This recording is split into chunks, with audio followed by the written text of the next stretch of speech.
warahmatullahi wabarakatuh. Nah, baik sahabat sosial, kembali lagi bersama saya Ahmad Aris Sobirin, pendamping PKH Kecamatan Kalipucang, Kabupaten Pangandaran, di channel Umi Abitub. Baik sahabat sosial, dalam video kali ini saya akan membahas dan menginformasikan tentang bantuan beras di tahun 2020 untuk KPM PKH yang insya Allah sebentar lagi akan disalurkan. Nah, baik sahabat sosial, bagaimana informasinya? Ikuti dan simak video ini dari awal sampai akhir ya, jangan sampai di skip. Nah, sebelumnya jangan lupa untuk subscribe terlebih dahulu ya, kemudian tekan tombol loncengnya supaya sahabat sosial semuanya mendapatkan informasi yang terbaru dan terupdate dari channel kami ini.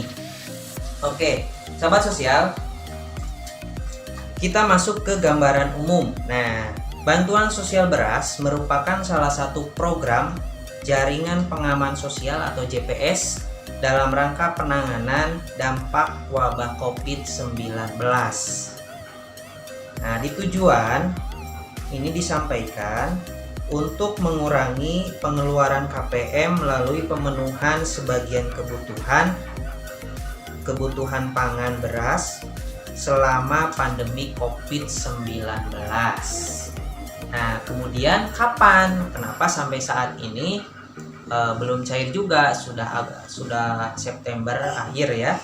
Nah, waktu dan durasi pelaksanaan bantuan sosial beras dilaksanakan selama 3 bulan terhitung mulai sejak bulan Agustus sampai dengan Oktober 2020. Nah, mungkin sahabat sosial semuanya sudah mendengar dari pendamping PKH di daerahnya masing-masing bahwa pada waktu itu sempat menyampaikan untuk bantuan beras tambahan ini dari mulai Juli sampai dengan September. Nah, ternyata sudah direvisi kembali oleh pemerintah, yaitu dari mulai bulan Agustus sampai bulan Oktober 2020.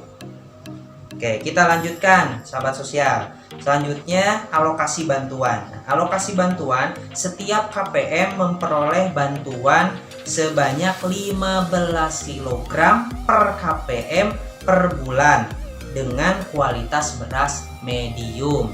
Oke, sudah jelas ya sahabat sosial semuanya. Ini mengenai gambaran umum, ada tujuan, kemudian waktu dan durasi, serta alokasi bantuan. Baik, selanjutnya kita masuk ke sasaran program. Nah, sasaran program, total sasaran 10 juta KPM di seluruh Indonesia. Nah, siapa kriteria penerima manfaatnya? Kriterianya yaitu peserta program PKH atau program Keluarga Harapan. Nah, mungkin banyak diantaranya sahabat sosial bertanya-tanya, kenapa harus PKH? Kenapa harus peserta PKH? Nah, jawabannya ada di sini ya. Kenapa penerima manfaat harus peserta PKH?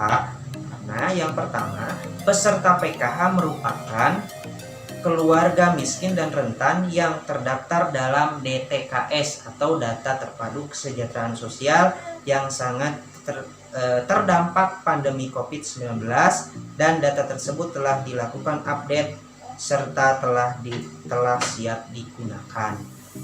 Kemudian yang kedua, dalam keluarga peserta PKH terdapat anak-anak lanjut usia dan penyandang disabilitas yang perlu mendapatkan perlindungan dan pemenuhan nutrisi. Kemudian yang ketiga, program PKH telah memiliki struktur SDM yang baik sehingga lebih memudahkan dalam proses pendampingan dan pemantauan program bansos besar. Nah, menyinggung soal SDM yang baik maksudnya seperti ini sahabat sosial. Jadi di program Keluarga Harapan itu sudah ada SDM yang mengatur dan lain sebagainya. Salah satu contohnya ada Korek ya, koordinator regional, kemudian Korwil di tingkat provinsi, koordinator wilayah.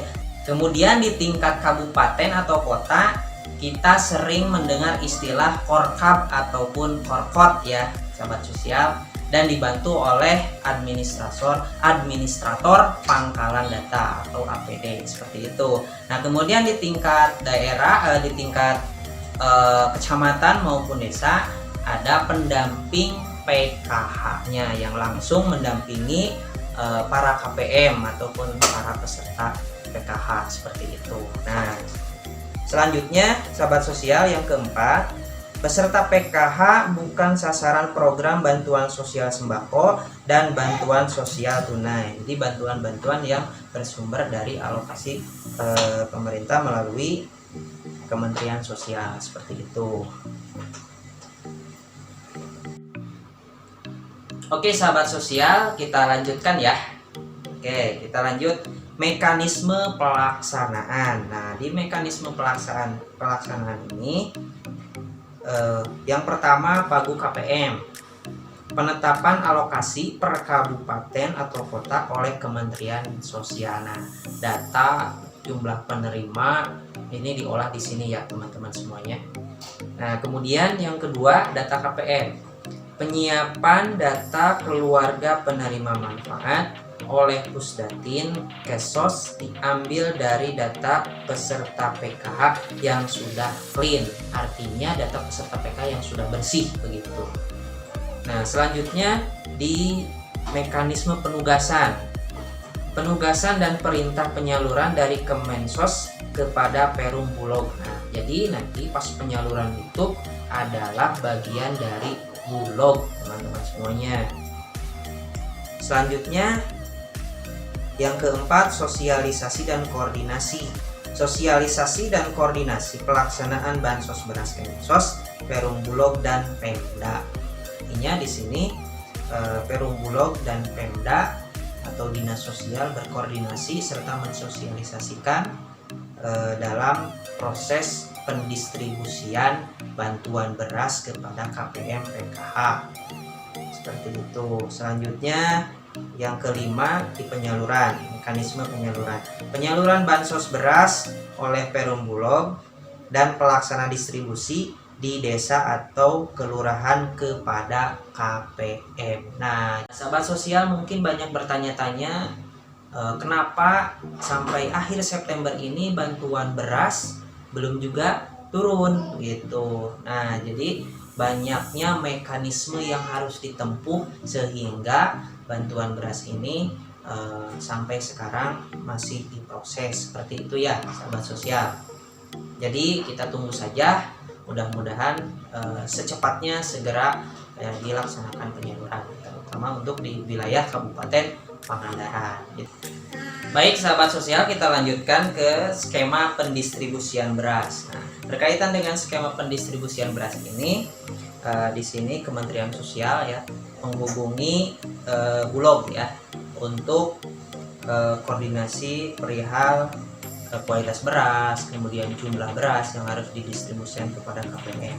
Nah, selanjutnya Perum Bulog nanti menghubungi transporter untuk mengirimkan beras kepada KPM langsung. Nah, transporter di sini bisa saja berupa JNE, PT Pos dan lain sebagainya. Kebetulan untuk di Kabupaten Pangandaran ini adalah PT BGR ya untuk transporternya yang nanti akan langsung mendistribusikan ataupun menyalurkan bansos beras kepada KPM. Seperti itu sahabat sosial.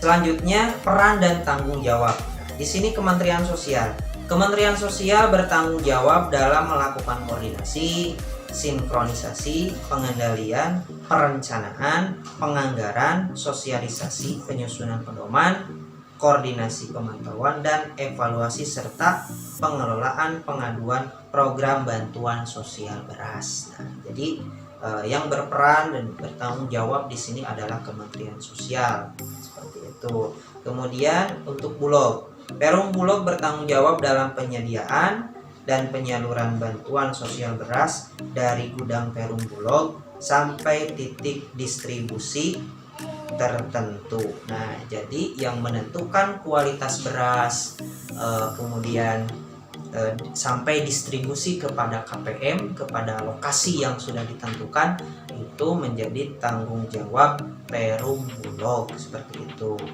Nah, selanjutnya teman-teman, sahabat dan sahabat sosial semuanya, yang ketiga adalah peran dan tanggung jawab Dinas Sosial.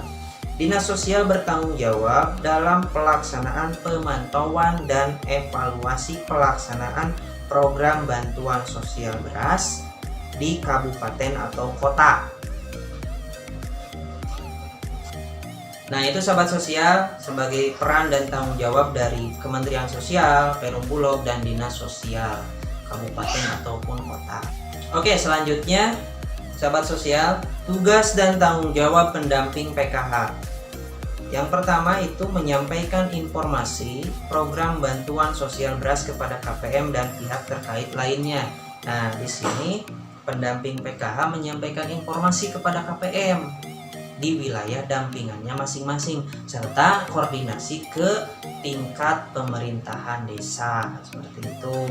Kemudian yang kedua, berkoordinasi dengan Dinas Sosial, Transporter, dan Perum Bulog dalam rangka penyaluran dan pemeriksaan kualitas serta kuantitas beras. Nah, di sini tugasnya adalah koordinator kabupaten seperti itu sahabat sosial. Selanjutnya yang ketiga, membantu KPM untuk mendapatkan informasi jadwal penyaluran beras. Selanjutnya yang keempat, melakukan pemantauan penerimaan beras oleh KPM. Nanti ketika penyaluran beras, KPM itu dibantu oleh pendamping, dipantau kemudian didampingi oleh pendamping PKH. Selanjutnya yang kelima, membantu memastikan beras yang diterima KPM kualitas medium. Yang selanjutnya yang keenam, memastikan KPM yang telah menerima beras untuk menandatangani daftar tanda terima bantuan. Nah, nanti KPM semuanya menandatangani tanda terima beras bantuan yang disediakan oleh pendamping PKH begitu. Yang selanjutnya, membantu koordinasi antara KPM dengan transporter dan Perum Bulog jika terdapat pergantian beras. Kemudian bersama Dinas Sosial memfasilitasi penggantian sasaran KPM atau pengalihan bantuan sosial beras jika terdapat KPM yang tidak ditemukan karena meninggal atau pindah alamat atau telah graduasi. Nah, baik sahabat sosial semuanya, itu mungkin informasi yang bisa disampaikan. Nah, untuk Kabupaten Pangandaran, insya Allah penyaluran bantuan beras akan dilaksanakan pada awal Oktober mendatang. Jadi doakan ya oleh semuanya, mudah-mudahan penyaluran ini berjalan lancar serta tidak ada kendala apapun. Baik sahabat sosial semuanya, terima kasih sudah menonton video ini dari awal sampai akhir tanpa skip ya. Dan mudah-mudahan apa yang tadi saya sampaikan, informasi yang tadi yang saya sampaikan bermanfaat bagi sahabat sosial semuanya. Assalamualaikum warahmatullahi wabarakatuh. Sip, santun, integritas, profesional.